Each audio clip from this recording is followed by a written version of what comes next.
Can you talk about the broadcasting side of you and that maturation process? Is that all part of it, or does that make sense?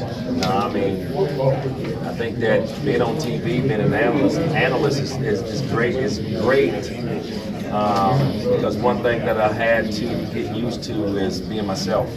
It's kind of like when the lights turn on, try to click no, but it's not like that because there's some of the things we're used to seeing. And I think with me, it was just more of a work for Fox for a few years. Now I'm on ESPN, and they just said, Randy, we just want you to be yourself. Be yourself.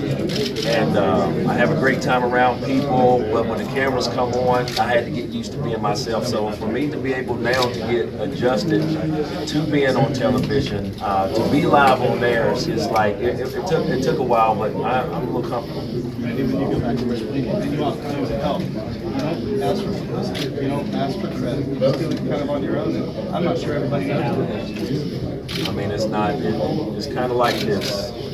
Me being able to grow up around a lot of poverty, I understand that that's a serious problem. And for me to bring a camera, to bring you in, to highlight this family worst time is not really what I feel that's good at that time. So I've never felt that I needed to be the one to broadcast what I'm doing. I've always, you heard me say it, you've been with me my whole life, not just my NFL, you've been with me my whole life. So it's kind of like I've always wanted to put smiles on people's faces, and I didn't need this to be able to do it. A gentle handshake, hug, thank you, meant a lot to me, and that's what took me and got me where I'm at. Those heydays back in the late 90s, 2000s, were you having as much fun as the fans were having watching? No, because the game, I mean, the game, the business side of the game takes a lot of fun out of the game for players. So I think for a fan, it's really anything goes. As a player, you really have to watch, what you do, control what you do. So, no, it wasn't fun. It really wasn't fun. But the only time I could feel free to go out there and enjoy myself were in between the lines. It wasn't really much at practice. It really wasn't much at, going to functions and things like that.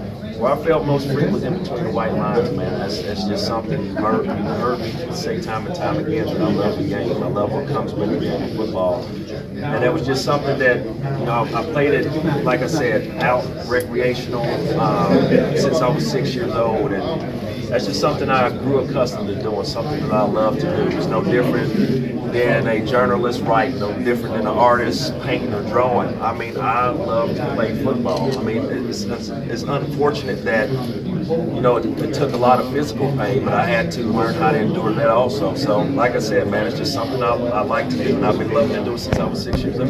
Playing for a handful of teams, what is important about going into the All right, so bro. Meeting all the great players this week. Was it anybody in particular? Man. You couldn't wait to meet. Woo! No. My favorite player, my great man is Walter Payton. That was me, man. I mean, 6'4", coming into the league. I watched him running the ball. I played wide receiver running 34. So Walter Payton was